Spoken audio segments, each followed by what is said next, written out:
fait, cette table ronde, le sujet, c'est vraiment tout ce qui est hybridation des talents IA et des talents cyber, sachant que on voit que ça fait quand même des années que l'intelligence artificielle a déjà commencé à avoir une forte présence dans les sujets cyber, et en même temps, on voit que sur quand même beaucoup de choses, on en a un peu au début. Donc une des questions qu'on se posait, c'était comment on réussit cette hybridation entre à la fois les talents cyber et les talents IA.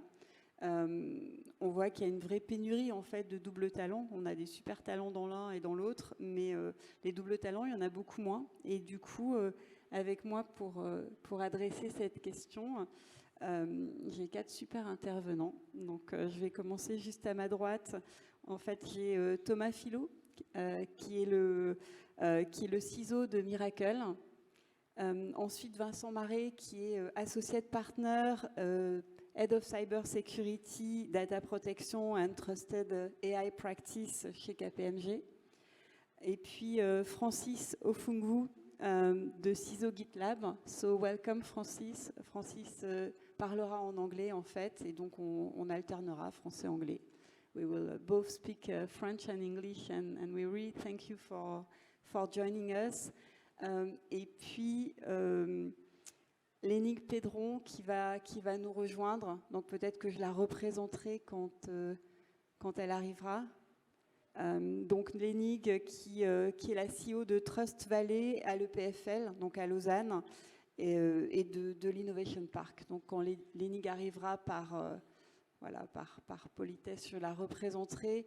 On va peut-être attendre quelques instants. J'ai gagné du temps en introduisant. Et puis, peut-être qu'on pourrait faire ça, c'est vrai. Tiens, c'est une bonne idée. Merci Thomas. Peut-être, en attendant l'énigme, je vous donne quelques instants à chacun pour vous présenter. What I was saying, Francis, is since we wait for Lening, maybe I will give each of you like 1 minute to introduce yourself and what your role is. Maybe we can start with you. Sure. Welcome. Good morning. My name is Francis Ofungu. I am the Global Field CISO at GitLab. Been at GitLab now for over 2 years and lead the field security practice to help customers understand how to manage the complexity of software security within their development lifecycle.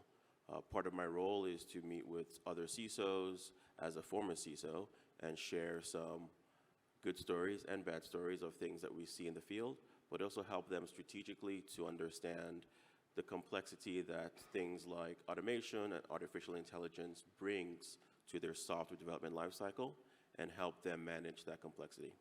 So glad to be here. Thanks. Big thank you. Maybe Vincent? Bonjour à toutes et à tous. Donc Vincent Marais, je suis en effet associé KPMG. Je m'occupe des ops cybersécurité, protection des données personnelles et ce qu'on appelle en bon français Trusted AI ou IA de confiance. 30 ans d'expérience. J'ai jamais eu le courage d'être CISO, toujours du côté conseil. Avec des époques de ma vie plutôt techniques, style un test d'intrusion notamment. Et il se trouve que j'ai un petit peu potassé le sujet des relations entre la cyber et l'IA, parce que j'ai écrit un bouquin là, qui est paru l'année dernière sur les risques dans les technologies émergentes, quantiques, IoT, blockchain et IA. Et j'ai notamment exploré et vu la différence et en même temps les similarités qu'il y a entre les sujets cyber classiques, on va dire, et puis les sujets des risques liés aux IA. Merci. Du coup, bienvenue Lénigue. On a commencé rapidement à introduire la table ronde, et puis du coup, on en profitait en t'attendant pour que chacun se présente. Donc, si tu veux, du coup, je commence par Lénigue. Si tu veux te présenter très rapidement, en fait, dire ce que tu fais, puis ensuite on passera à Thomas et puis on démarrera la table ronde. Très bien. Bonjour à toutes et à tous. Je suis ravie déjà d'être avec vous. Je suis Lénigue Pédron. Je suis la directrice de la Trust Valley, qui est un partenariat public-privé en Suisse, qui officie à un niveau international. Donc, dans tout ce qui est confiance numérique et cybersécurité. Et puis, je suis aussi présidente et fondatrice d'une ONG dans le même domaine, avec aujourd'hui une centaine de personnes, un réseau international. J'en parle parce qu'on a beaucoup de hackers. Donc, mon CTO, mon cofondateur, est notamment un célèbre, bien connu dans la communauté. Je travaille sur beaucoup d'actions, donc pas uniquement cyber, toute la partie AI générative, puisqu'on est basé notamment à l'EPFL, l'École Polytechnique de Lausanne. Et puis, on s'intéresse de plus en plus, depuis environ 2 ans et demi, 3 ans, à tous les développements, la use case au niveau quantique. Merci beaucoup. Et donc Thomas. Très rapidement, du coup je dirige l'équipe de sécurité chez Miracle. Si vous ne connaissez pas, on fait un logiciel qui permet de faire des marketplaces.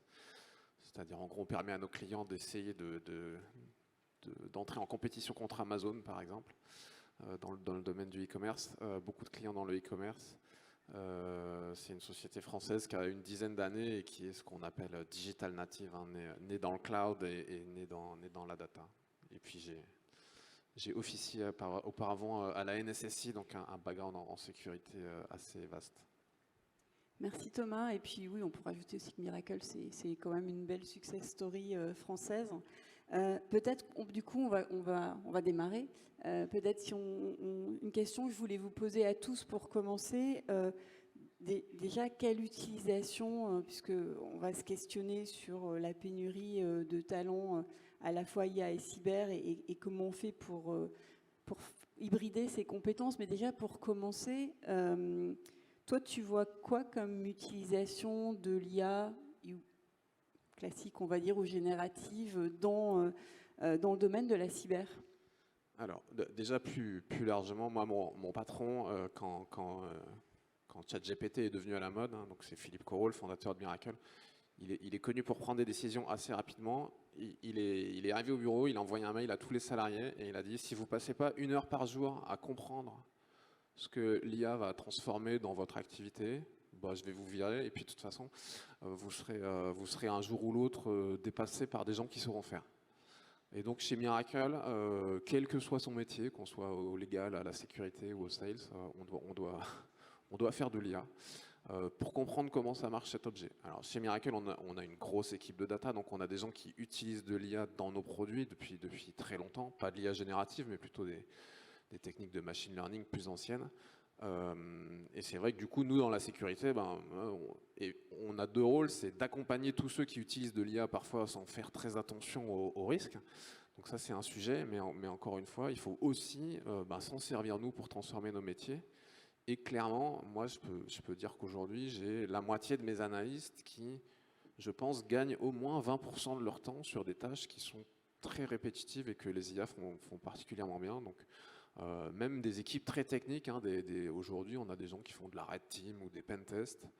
On arrive à aller gagner du temps parce qu'il y a des choses que les IA font clairement beaucoup plus vite que les humains, et ce qui leur permet de se concentrer sur la valeur ajoutée, leur savoir spécifique en cybersécurité. Merci. Peut-être Lénique, si tu veux nous répondre aussi sur ce sujet-là, cette même question en fait.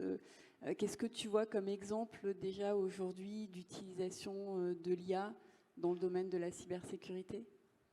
Je dirais que l'IA est utilisée déjà depuis pas mal d'années, que ce soit du côté du white hat, mais aussi dans pas mal de domaines, et aussi par les cybercriminels. Par contre, il y a pas mal peut-être de légendes sur le sujet où on pense que tout est automatisé, etc. Bon, cela dit, les dernières études qu'on voit, en tout cas, c'est aujourd'hui qu'on voit des outils complètement automatisés, en fait. Une IA qui est capable d'aller pirater elle-même, se poser les bonnes questions sur les vulnérabilités et puis faire tout le travail global. Donc les études disent aujourd'hui que le travail notamment du pentester va beaucoup changer. Et puis c'est déjà le cas. Donc beaucoup de cas d'utilisation. Je travaille énormément avec les startups également. Donc on a beaucoup de startups qui couplent cyber et soit machine learning, soit Gen AI, etc. Ça va très très vite. Je pense qu'en 1 an et demi, le paysage a vraiment changé. On a un portfolio de 150 startups actuellement, qui ont levé à peu près 350-400 millions. C'est vrai qu'on a un pourcentage de plus en plus élevé sur la Gen AI, parce qu'il y a le côté aussi un petit peu hype, mais c'est vraiment des outils qui marchent. Tu as Juste par curiosité, tu as une start-up, par exemple, préférée sur le sujet, ou en tout cas qui fait quelque chose qui te semble particulièrement intéressant? Comme ça, on regardera. Alors j'ai une start-up qui m'est très utile au quotidien. Là, c'est peut-être pas, bon, ça couple pas forcément uniquement la cyber, mais plutôt la confiance, qui s'appelle Seasky. C'est une spin-off de l'EPFL, donc l'École Polytechnique de Lausanne. Et puis ils ont décidé, en fait, bon, c'est des chercheurs de l'EPFL à la base, et puis ils sont en train de spin-offer. Et ça nous sert en fait à faire beaucoup de choses. Notamment, on a une smart room dans laquelle, donc, en toute confidentialité, on peut travailler avec les AI et qui nous aide, qui reconnaît nos voix et puis qui nous permet en fait de générer des minutes, des procès-verbaux, etc. D'une façon assez incroyable. Et en fait, ça nous fait gagner un temps en efficacité qui est juste génial. Pourquoi est-ce que c'est lié au trust? Simplement parce que c'est on-premise, au niveau confidentialité de l'information, c'est incroyable, et ils ont même pris en compte toute la partie développement durable. Donc dans le concept à la base, ils ont déjà pivoté une fois et demie, on va dire, mais c'est typiquement le genre de projet qui est en train de se coupler avec un autre projet dans le chiffrement. Donc, on fait énormément de peer-to-peer. Donc, typiquement, on voit que des projets de chiffrement sont en train de se coupler avec des projets de GenAI. Voilà, c'est à ça que je pense. Merci. So Francis, some questions for you. Which usage of AI do you see in cyber, and maybe do you see things to accelerate it? So at GitLab, we make the distinction between code generation, or just coding, and software development. We believe that software development is more complex and involves a number of different steps to get to from your idea to actually releasing code. And over the years, what we've seen is that complexity with software development has gotten quite unruly to manage, meaning you have different automation tools, you have different stakeholders, you have different feedback loops, and try to get all those things together can be a fairly ungoverned sprawl, as I say. And what we try to think of when we think of artificial intelligence, cybersecurity, and software development is, how do we make that ungoverned sprawl easier to manage?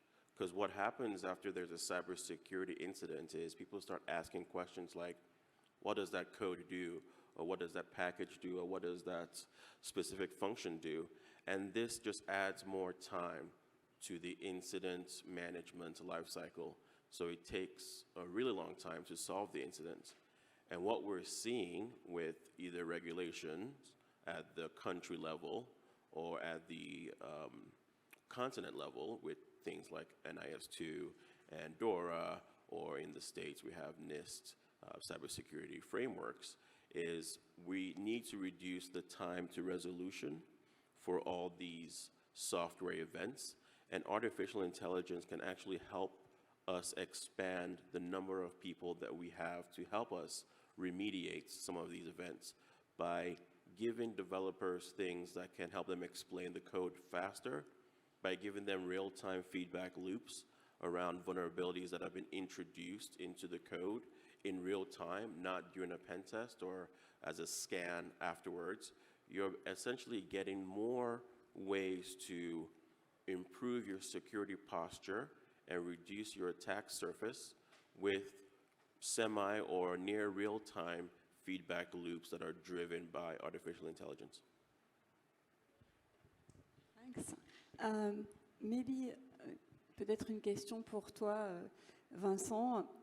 Donc on voit que à la fois il y a une pénurie de talent, de double talent, mais qu'il y a quand même pas mal de choses qui se font. Et du coup, ma question c'était aussi, mais est-ce qu'on peut faire autant confiance à des solutions qui ont été développées avec de l'IA Inside qu'à des solutions cyber qui sont développées sans IA finalement? Pourquoi on a autant besoin si... Ouais, en fait, quand on réfléchit à IA et cyber, on peut voir l'IA comme un outil pour l'attaquant, on l'a évoqué, capable de faire des attaques relativement automatisées, capable aussi de concilier la personnalisation et la masse, notamment pour le phishing. On peut voir l'IA comme un outil, une solution, un bouclier. Donc on a parlé des IA qui permettent de faire gagner du temps aux analystes dans les SOC. Il y a aussi des produits de détection de malware qui sont basés sur l'IA. Et puis, il ne faut pas oublier que l'IA peut aussi être une cible. Il y a des spécificités technologiques liées à l'apprentissage à partir des données notamment, à l'aspect probabiliste des IA basés sur des réseaux de neurones qui font qu'il y a des nouveaux types d'attaques, l'empoisonnement des données, les attaques adversariales par exemple. Et puis il y a aussi des faiblesses intrinsèques, par exemple le manque d'explicabilité, les biais qui peuvent poser des problèmes même s'il n'y a pas un acteur malveillant qui essaye de les exploiter. Donc je pense que bien entendu, il faut explorer, il faut regarder, il faut ne pas hésiter à expérimenter et à se diriger vers des outils basés sur l'IA qui seront notamment nécessaires pour contrer des IA malveillantes, mais toujours avec ce triptyque cible, bouclier et attaquant, bien se douter que si un attaquant, IA ou pas d'ailleurs, se retrouve face à une IA défenseuse, je ne sais pas comment on dit, eh bien, l'attaquant pourra avoir la tentation d'exploiter des vulnérabilités liées aux technologies sous-jacentes.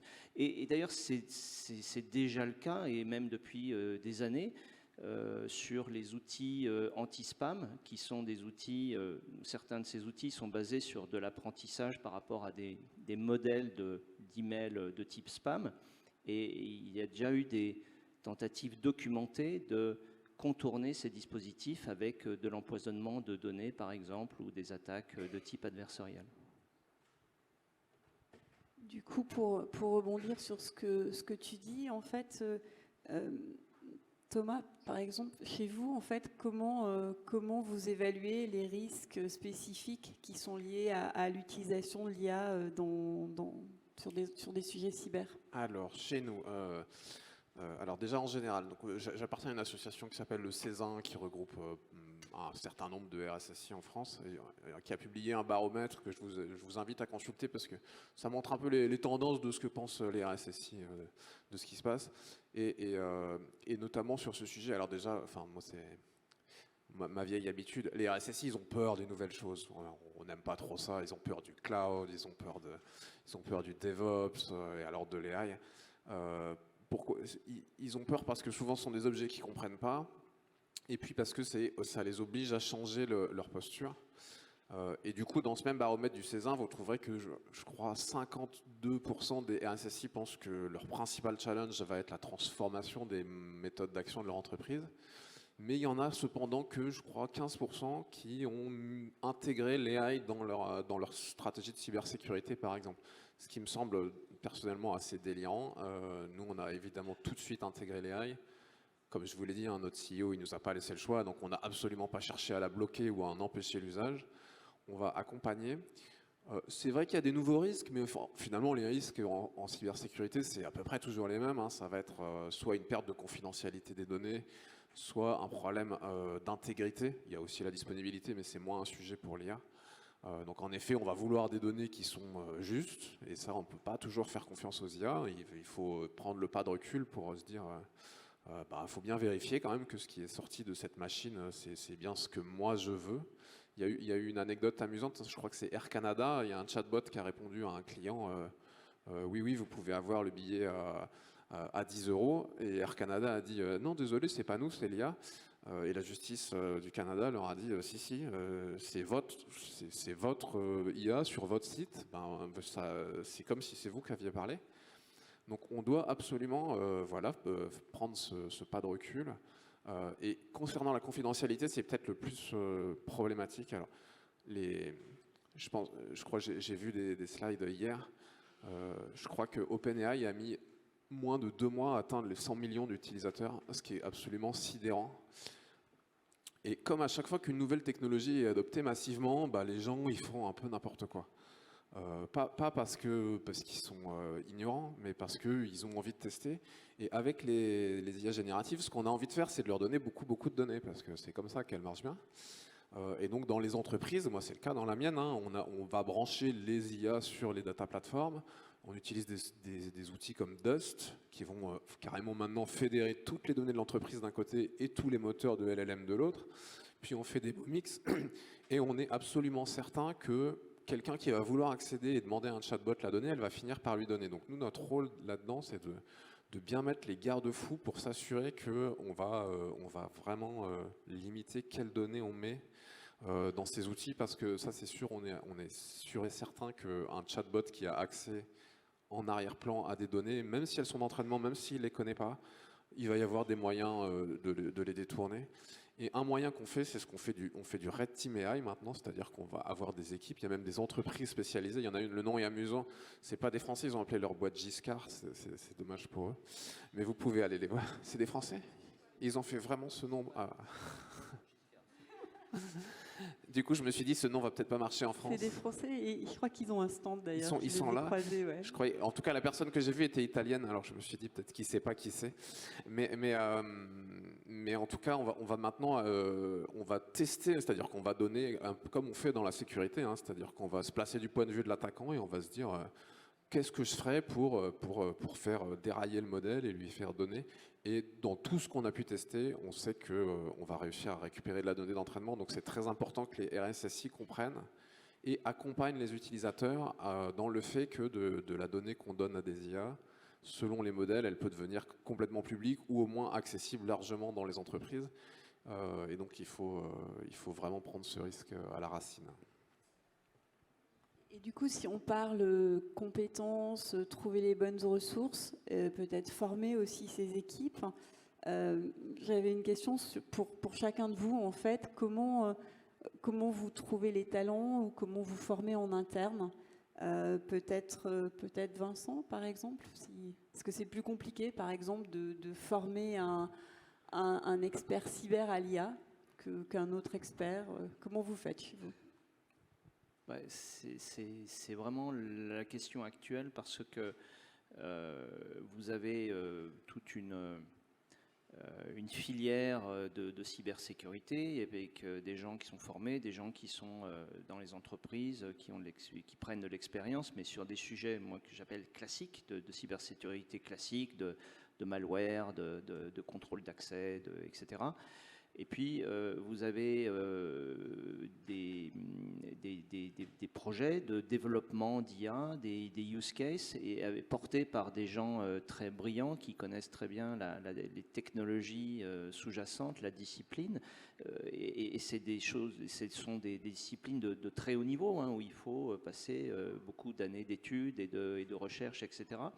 Et en fait, aujourd'hui, ce dont on a besoin, c'est des gens qui combine les deux, c'est-à-dire qu'il y a un sous-jacent technologique qui, de mon point de vue, doit être maîtrisé à un certain niveau pour pouvoir comprendre les risques et pour pouvoir comprendre comment on peut les maîtriser tout en n'interdisant pas tout et en ne bridant pas trop l'innovation et les performances des IA. Et donc, c'est un peu ce que j'ai découvert en lisant mon livre, c'est qu'il y a des moments où je dis waouh, c'est quand même très différent de ce que je fais depuis 25 ans. Il y a un aspect probabiliste là où on était déterministe, et donc je pense qu'il y a un enjeu. Alors, qui va se régler petit à petit parce que les technologies liées aux IA, au deep learning sont intégrées de plus en plus dans les parcours des ingénieurs informatiques, en computer science, etc. Donc, ce sont des ressources qui vont arriver petit à petit dans les entreprises. Mais aujourd'hui, je pense qu'il y a un enjeu pour les gens qui sont dans les entreprises depuis 5-10 ans de trouver le temps pour aller acquérir j'allais dire la culture, mais justement, à mon avis, c'est un peu plus que la culture. C'est le corpus de connaissances et de compréhension qui permet, sur les technologies liées aux IA, qui permet de comprendre comment ça fonctionne, comment ça se construit, comment ça se développe, comment ça s'utilise, pour ensuite comprendre, maîtriser, autant que faire se peut, les vulnérabilités intrinsèques liées aux caractéristiques, pour ensuite maîtriser les typologies d'attaque et pour ensuite maîtriser, autant que faire se peut, les mécanismes, les process que l'on peut mettre en place pour maîtriser les risques liés à ces IA. Je pense que ce n'est pas quelque chose qui se fait en un e-learning de 2 heures. Hein. C'est certainement quelque chose qui nécessite un investissement beaucoup plus lourd de jours, de semaines.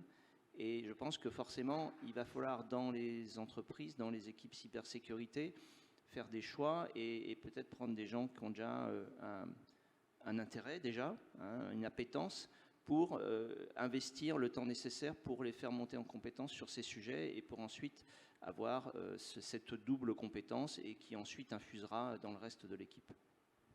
Si tu devais donner un peu justement pour partager avec l'auditoire, tu dirais que vos experts cyber, grosso modo, ils passent combien d'heures ou de jours par mois pour se former sur ces sujets-là? C'est juste pour avoir des benchmarks, en fait. Je sais, elle est compliquée, ma question. En fait, le problème, c'est qu'ils doivent se former, pas que sur l'IA, parce que le reste continue. Le reste continue avec des nouvelles, sur d'autres technologies, sur l'IoT, sur le quantique, sur la blockchain. Et donc, nous, nos experts techniques, voilà, la métrique qu'on essaye de mettre en place, c'est 20% de leur temps sur de la R&D, ce qui n'est pas toujours simple. Bon, voilà, il n'y a pas que l'IA. Il y a beaucoup d'IA. Enfin, l'IA est un sujet fondamental, mais tous les autres problèmes ne sont pas réglés. Donc, il faut continuer à les traiter. C'est clair. Merci, en tout cas, c'est super précis. Et toi, Lénique, du coup, est-ce que toi, tu croises beaucoup de jeunes aussi à l'EPFL. Est-ce que tu vois arriver une nouvelle génération totalement IA cyber compatible et comment tu vois l'évolution sur les nouveaux experts qui arrivent? Alors une génération qui, c'est clair, a déjà intègre, je dirais, toutes les technologies émergentes. Selon une étude en fait, qui a été faite sur 1000 hackers White Hat, on sait que 55% estiment que l'IA sera meilleure que le hacker moyen d'ici 5 ans. Et c'est vrai que il n'y a pas que sur les jeunes générations, hein, je dirais aussi les seniors qui forment aussi les jeunes, qu'ils soient en études, en master, en bachelor, ou alors qu'ils aient appris tout seuls, puisqu'il y en a encore beaucoup. On sait que la priorité d'utilisation de l'IA, la première fonction de l'IA aujourd'hui dans la cyber, c'est pour automatiser les tâches aussi. Donc il y a vraiment un développement qui effectivement utilise tous ces outils. Comme on sait aujourd'hui que dans les dernières recherches, l'IA est capable de, comme je le disais, de pentester seul, d'aller chercher, c'est des études, des tests qui sont faits. Donc d'ici quelques temps, on va pouvoir aussi utiliser ça de manière différente. Je pense que la qualité du travail va aussi augmenter. En revanche, ce que relève cette communauté de hackers, c'est que finalement la créativité restera quand même celle qui sera mise aussi dans les algos. C'est-à-dire qu'il faudra toujours cette créativité humaine et que globalement l'IA va permettre de développer, de nous rendre, avoir un humain augmenté. Ce qu'on voit aussi beaucoup, c'est des jeunes qui vont se diriger sur la cyber, sur des masters et autres, mais qui vont coupler des semestres avec des parties IA et autres. On travaille aussi pas mal tout ce qui est quantum parce qu'on a le CERN à Genève. Et le travail se fait aussi sur cette partie-là. C'est un développement que je vois, c'est qu'aujourd'hui, toute la partie quantique n'est pas mature, mais il y a déjà des algos qui tournent. Et c'est ce couplage en se disant, est-ce que les algos finalement du quantique qui sont pas encore matures, quand on va arriver à un point d'inflexion, comment ça va se passer entre ces technologies-là? On a pas mal d'étudiants, de personnes en thèse aussi qui réfléchissent au sujet. And you, Francis, how do you manage both recruitment, training to get the right people on board? Yeah, so training is a very important concept for us, and I feel part of the challenge that we have, and we've always had in cybersecurity, is that cybersecurity teams and personas feel they can do it all. And we're just not equipped or resourced to have data science knowledge, have software engineering knowledge, have infrastructure knowledge. So not only do we need to train cybersecurity professionals on how to create or govern trustworthy AI, we have to also train the other stakeholders involved in development of our AI systems on how to manage data securely, how to meet the privacy obligations of the data that they're using, because all those stakeholders have a role to play in developing trustworthy AI. And when we talk about this sort of unicorn of this hybridized version of cybersecurity and artificial intelligence, I think it's important to note that the number one challenge that CEOs and CTOs mention when they think about adopting artificial intelligence is how trustworthy is it? And to your point around trust, when we say trust, it means security, it means privacy, it means compliance, it means resilience. And I feel that cybersecurity professionals are well equipped with their legacy knowledge and their traditional knowledge to help businesses deliver on that promise of trust. Because when you look at the things that we have to do for trustworthy AI, they look a lot like the things we've had to do for years for trustworthy cloud or trustworthy software. They are the fundamentals of assessing the workflows, making sure there are guardrails, making sure that you can have good incident response, red teaming. These are all factors that go into creating trustworthy AI. So I'm excited for the future of cybersecurity professionals because I feel that for us to have trustworthy AI, we're going to be very reliant on cybersecurity professionals to help us drive that mission. But again, to repeat myself a little bit, we can't do it alone. We have to train up the other personas and the other stakeholders involved in those workflows to develop AI to make sure that they understand their responsibility to create trustworthy artificial intelligence. Merci. Peut-être même question pour toi, Thomas. Comment, en fait, est-ce que vous recrutez des nouvelles personnes avec cette double compétence ou est-ce que vous avez plutôt une stratégie de former les gens en interne et du coup, comment vous le faites? Alors, je pense qu'il faut peut-être aussi pas prendre garde à sursimplifier les débats. Je pense que tout le monde conduit une voiture et très peu de gens savent comment fonctionne une voiture. Quand Google est arrivé, il faut savoir utiliser Google et des moteurs de recherche. Ça ne veut pas dire que tout le monde est des experts dans fabriquer des moteurs de recherche. Donc il ne faut pas non plus se tromper de combat. Les mathématiques et faire de l'AI, c'est compliqué. C'est un vrai domaine à part entière. Il y a des chercheurs, il y a des éminents représentants de grandes écoles avec des mathématiciens. C'est des choses qui ne datent pas d'hier. Hein. Et je pense que paradoxalement, il y a finalement pas mal d'expertise dans la création de l'AI et dans la technique. Et finalement, moi je vais vous dire quand même quelque chose d'assez simple. Ma fille de 17 ans, elle sait très très très bien utiliser l'AI. Hein, parce qu'elle trouve ça très pratique et que les adoptions de ces outils, finalement, l'utiliser au quotidien, c'est quand même des choses pas si compliquées que ça. Donc ça, c'est le premier sujet. Le deuxième, c'est que de toute façon, on sait qu'on manque d'expertise en cybersécurité, mais là aussi, la cybersécurité, c'est un domaine très vaste. On parle beaucoup des hackers, des experts techniques. Il y a quand même une grande partie de l'expertise sécurité qui consiste à faire de la gestion des risques et à comprendre. Les gens dans la cybersécurité, on est souvent au cœur des réflexions dans les entreprises parce qu'on est obligé, on n'est pas des experts du cloud, on n'est pas des experts de l'application security, du code, on n'est pas des experts, on doit comprendre nos métiers, on doit comprendre un peu tout, mais on n'est pas forcément non plus des experts de tout. Donc moi, je ne sais pas si on va vraiment, bien sûr, il va y avoir des gens très spécifiques qui vont se concentrer sur comment sécuriser l'AI, mais 95% des gens qui font de la cybersécurité vont devoir comprendre quel est cet outil, comment l'utiliser, quels sont les risques associés et qu'est-ce qu'on fait. Et du coup, pour répondre très clairement à cette question, non, moi aujourd'hui, à l'échelle de Miracle, on ne va pas recruter un spécialiste de la cybersécurité de l'AI. En revanche, tous les gens qui font de la sécurité doivent comprendre ce que ça implique pour eux.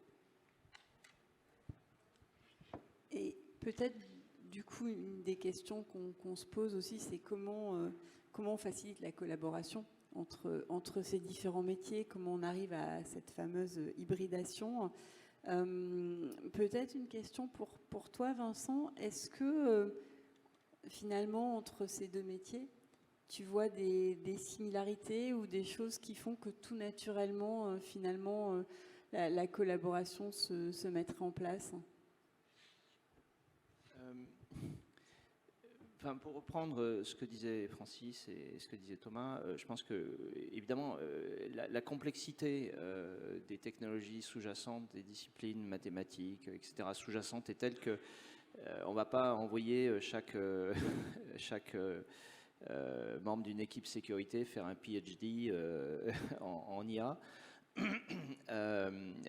Donc, il y a un équilibre à trouver entre avoir des gens suffisamment aware, comme dirait Jean-Claude Van Damme, sur l'IA pour que ça soit utile, que ça soit efficace, que ça soit actionnable, pour qu'ils soient capables d'aller discuter justement avec les data scientists, avec une discussion d'un bon niveau, efficace. Et puis, comme le disait Francis, il y a aussi une nécessité d'aller dialoguer avec les data scientists, avec les métiers, pour leur insuffler, si nécessaire, ce mindset, cet état d'esprit qu'ont les gens qui travaillent dans la cyber, de toujours voir le mal partout et de se dire que une règle immémoriale, c'est que si quelque chose a de la valeur, et on espère que l'IA apportera de la valeur aux entreprises et à la société, si quelque chose a de la valeur, il y a des gens qui pourraient essayer d'exploiter ça, de détourner ça, de voler ça, etc. Donc, nous, on a des expertises cyber dans mon équipe, on a dans d'autres équipes des expertises data science, et on travaille avec eux pour essayer d'avoir une hybridation, des équipes hybrides avec des gens qui permettent d'apporter le plus de valeur pour les clients, pour arriver à des IA qui portent des use cases, qui ramènent, qui permettent d'améliorer la productivité, développer des nouveaux canaux de vente, etc., et qui en même temps permettent de maîtriser les risques. Voilà. Et je pense que ce qui peut-être je pense que les gens qui travaillent dans la cybersécurité depuis 25 ans, ils ont vu arriver beaucoup de choses, Internet, le cloud, etc., etc. Ils ont vu que la cyber n'a pas toujours été prise en compte dès le début, et donc ils sont assez désireux de dire si on pouvait avec l'IA éviter dans 25 ans s'apercevoir qu'il y a des problèmes, ça serait pas mal. Donc je pense que, et d'ailleurs je pense que tout le monde, si aujourd'hui on a des réglementations qui arrivent, si on a des mouvements Trusted AI, Trustworthy AI, IA de confiance, etc., c'est qu'on sent qu'on aimerait bien faire les choses bien, au bon niveau de maîtrise des risques, sans tuer l'innovation, mais dès le début, pas attendre 25 ans pour s'apercevoir que ça ne va pas. Je crois que Lénig a envie de rebondir sur ce que tu viens de dire. Je t'en prie.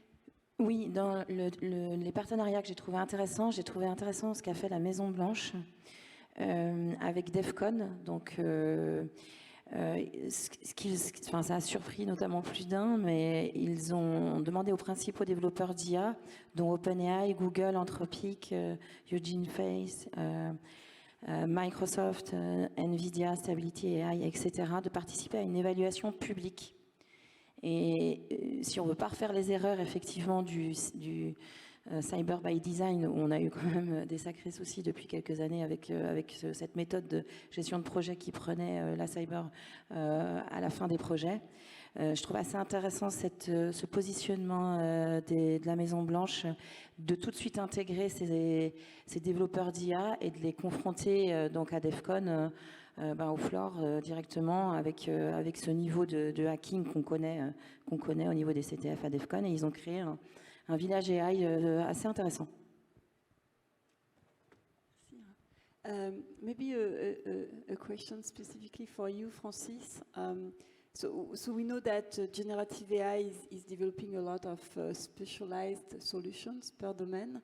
So there will be solutions dedicated to cyber. So my question is, with Gen AI, do you think that it would be more easy to develop cyber skills, and that maybe the job of cyber experts, which was technically very complicated and really an expert job, do you think it will be given to anybody to become a cyber expert thanks to Gen AI? Absolument. That's the only French word I know, so I figured I'll use it. But seriously, we have, obviously, cybersecurity, as you said, is complex, and we have a number of things that we can automate and improve with artificial intelligence.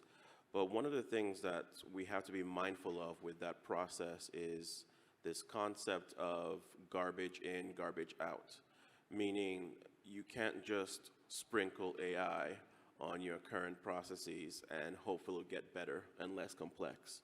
You have to actually take the time to understand your current workflow of exactly what your processes are before you decide which processes you want to empower or automate with artificial intelligence. And I feel like that's sometimes a missing step, is that we're very quick to apply automation or artificial intelligence to broken processes, and that only magnifies or exacerbates the problem that we had initially. So when we think of using artificial intelligence to make cybersecurity processes less complex, we have to first, as I said, understand those workflows, but also start now to implement those guardrails. I think, as Vincent mentioned, we made several mistakes when we had cloud and we had all these advancements in technology over the years where cybersecurity was not top of mind for those implementations.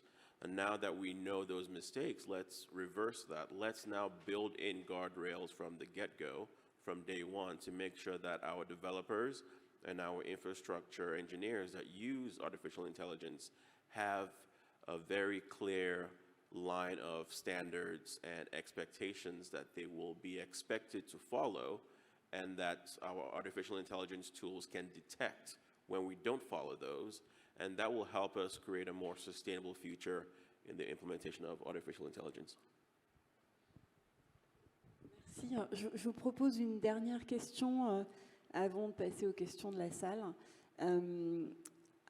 On l'a un tout petit peu adressé déjà, mais à l'inverse, est-ce que justement les compétences cyber peuvent permettre de rendre l'IA beaucoup plus de confiance, en fait, trustable, comme on pourrait dire. Notamment, est-ce que tout ce qui va être culture du ethical hacking peut être utile et voilà, du coup, qu'est-ce que la cyber peut apporter sur ce gros sujet de la confiance qu'on a besoin d'avoir dans les solutions d'IA qu'on utilise? Réponse courte, c'est oui, évidemment. On espère. Je pense que Microsoft a, depuis déjà plusieurs années, mis en place des équipes de cybersécurité qui s'occupent de tester leur AI. Je pense que, évidemment, tous les gens qui aujourd'hui développent soit des moteurs, soit des modèles, soit encore plus tous les gens qui font des architectures complexes, qui vont à la fois collecter de la donnée d'un côté et essayer de donner des réponses avec par exemple des modèles d'IA génératifs, tous ces gens-là, ils doivent avoir impérativement des gens qui s'occupent de comprendre quels sont les risques associés à ce qu'ils font. Le risque est associé quand on développe un LLM, on parlait de poisoning il n'est pas le même selon qu'on est dans une phase d'entraînement et selon qu'on va être en train de faire un usage de machine learning dans une solution de sécurité, par exemple, où là, ce qu'on va vouloir, par exemple, c'est qu'elle n'ait pas de faux positifs, etc. Quel que soit, de toute façon, le métier qu'on fait, et en particulier quand ce sont des métiers technologiques, il faut impliquer des gens qui comprennent les risques et qui vont être capables de les tester, de mettre des guardrails, des règles d'accès. Voilà, je disais, cet exemple, il est très simple, hein, mais aujourd'hui, si on entraîne un modèle sur de la donnée, et même si on dit explicitement un modèle ne donne jamais cette donnée, alors ça, on sait que c'est la très mauvaise réponse, hein, la sécurité qui vient après, il y aura un moyen de le détourner. Alors le rôle des experts sécurité, souvent on aime bien les red teams, on aime bien le côté test. Ça va être de mettre en évidence que les choses ont été mal faites, mais ce serait encore mieux s'ils étaient aussi capables en avant de se dire, si on veut pas que des données sortent d'un modèle, il faut pas qu'elles y soient tout simplement. Il faut s'assurer qu'elles sont anonymisées dans les modèles par exemple, etc. Et je pense qu'aujourd'hui, si on veut faire de l'AI responsable, il faut absolument intégrer des gens qui font de la cybersécurité dans divers domaines de la sécurité au sein de ces équipes. Oui.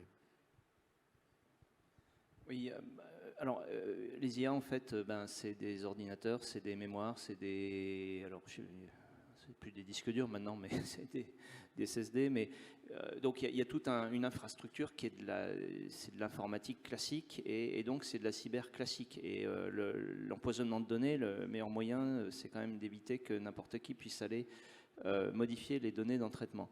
Ensuite, on l'a déjà dit, aujourd'hui, on commence à voir des red teams d'IA, on a des CTF d'IA, des bug bounty d'IA, on a je voyais un produit Cloudflare, je crois, qui a sorti un truc qui s'appelle le AI Firewall. Donc voilà, donc il y a beaucoup de similarités et en même temps, il faut se dire qu'il y a quand même des petites différences par rapport à la cyber, encore une fois, classique. Par exemple,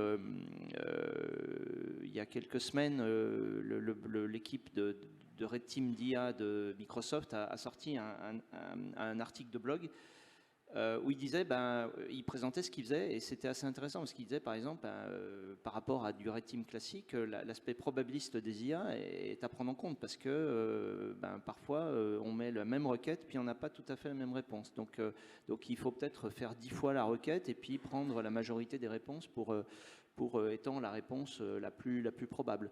Et d'ailleurs c'est amusant parce que c'est OpenAI, je crois, qui recrutait pour son équipe de Red Team et alors il demandait des gens cyber, risque, IT, puis il demandait aussi des psychologues, des anthropologues, des linguistes. Donc ça, je trouve ça assez amusant. J'ai postulé, mais ils m'ont jamais répondu. Il faut faire un diplôme de pâtisserie, peut-être que... Ouais, Lénique. Le défi de notre corporation, la corporation cyber, effectivement, le challenge aujourd'hui, c'est de pouvoir sécuriser et d'atténuer les risques de l'IA et des technologies émergentes pour pouvoir exploiter au maximum les opportunités offertes. Et tout se passe là. Aujourd'hui, je pense que tout le monde en a conscience. Il y a eu beaucoup d'ailleurs de discussions pendant ces 3 jours ici à Lille. Ce qui manque probablement, c'est la partie maintenant plus tactique et opérationnelle avec des guidelines qui soient clairs, avec des positionnements clairs aussi au niveau du secteur public qui puissent pousser pour aller dans ce sens. Et puis qui puissent permettre aux entrepreneurs, aux développeurs, etc., mais aussi aux entrepreneurs de bien positionner leur prochain développement pour éviter peut-être de voir ce qu'on voit aujourd'hui dans les données et avec des business models super agressifs qui font que toutes nos données sont plus forcément à nous actuellement. Donc il y a tout ce travail qui est à faire, c'est un challenge, c'est en cours. Le travail sur les guidelines, nous en tout cas on le fait avec les académiques, le secteur public et on encadre donc le secteur privé. Pas forcément avec uniquement des lois, mais aussi toute cette ligne d'éthique. Donc je pense que dans les prochains mois, dans les prochaines années, c'est vraiment cette partie-là sur laquelle il faudra qu'on fasse beaucoup de peer-to-peer. Francis, if you want to give the last word, Sure. it's yours. I'm very excited that the EU is leading the way on legislation for AI. I think between the AI Act and the Cyber Resilience Act, we now have a model for the rest of the world to copy, to have clear standards and legislation on what is expected of companies to develop trustworthy AI. In addition, I think the problem of supply chain is still going to be something that we have to address in this space, because unless I live in Seattle, so I have Amazon and Microsoft in my backyard, but none of us have the resources of those companies, and we can develop our own data centers and silicon to develop AI. So we're going to have a supply chain of other organizations that we are including in our AI development. So it's really up to us as customers to ask those producers for transparency around their AI development, because once we know what they are doing, what's the recipe of their AI development, we also can be transparent with what we're using their AI for. So that supply chain transparency is going to be as important to this process as our internal processes as well. Thank you, un grand merci. Je pense qu'on a encore un peu moins de 10 minutes pour prendre des questions dans la salle. Ce que je vous propose, si vous avez des questions, c'est de lever la main bien haut pour qu'on voit. En plus, je suis un peu myope, donc voilà. Et puis de poser des questions assez rapides pour avoir le temps pour 2-3 questions.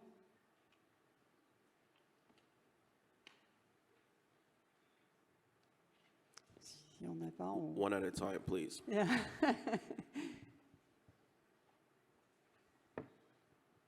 Pas de regret.